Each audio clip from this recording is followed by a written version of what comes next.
अस्सलाम वालेकुम स्टूडेंट्स, उम्मीद है आप सब लोग बिल्कुल खैरियत से होंगे। आज हम लोगों ने उर्दू बे में कहानी नवीसी शुरू करनी है फिर से, और इसमें हम कहानी नंबर पढ़ेंगे जी 9, जो कि है अक्लमंद बीवी। दोपहर और चिलचिलाती धूप, गर्मी शबाब पर थी यानी ज़ोरों पर थी। एक बुढ़िया लाठी के सहारे चलती हुई आई और एक बज़ाज़ की दुकान पर बैठ गई। बज़ाज़ कहते हैं जी कपड़े की दुकान। दुकानदार ने हाँफती हुई बुढ़िया को पानी पिलाया और गाहक को कपड़ा दिखाने में मसरूफ़ हो गया। बुढ़िया बैठी रही और गाहकों की गुफ्तगू सुनती रही। गाहक चले गए तो बज़ाज़ ने अपने नौकर मुलाजिम से कहा, ये लो बुरका घर में दे देना और कहना कि फलां संदूक में कपड़े का एक थान रखा है, वो निकाल कर दे दें, गाहक को देना है। मुलाजिम ने बुरका लिया और दुकान से नीचे उतरा। बुढ़िया भी उठी और चल दी। अब मुलाजिम आगे आगे और बुढ़िया पीछे पीछे चल रही थी। जूं ही दुकान से ज़रा दूर हुई, उसने मुलाजिम को आवाज़ देकर ठहराया और बातों बातों में बज़ाज़ का घर दरियाफ्त कर लिया। अचानक बुढ़िया को कुछ याद आया। मुलाजिम से बोली, मेरे अच्छे बेटे, मैं तुम्हारी दुकान पर अपनी नकदी की पोटली भूल आई हूँ, एक थैली सी।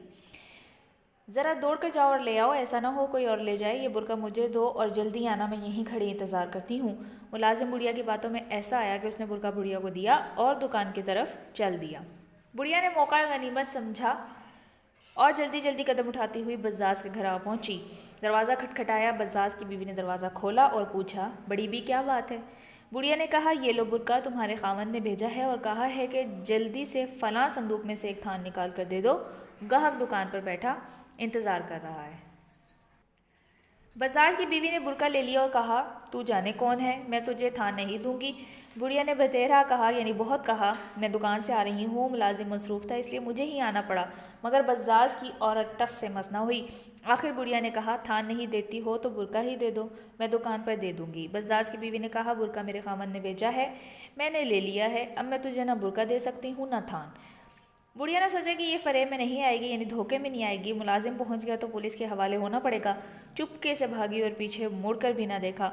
उस रोज़ सारे शहर में डूंडी पिट गई, यानी ये शोर मच गया कि एक कुटनी शहर में घुसी हुई है। ठीक है, तो ये कहानी नंबर 9 आप लोगों ने अच्छे तरीके से इसको याद कर लेना है। ठीक है, आज के लिए इतना ही, इजाज़त दीजिए। अल्लाह हाफ़िज़।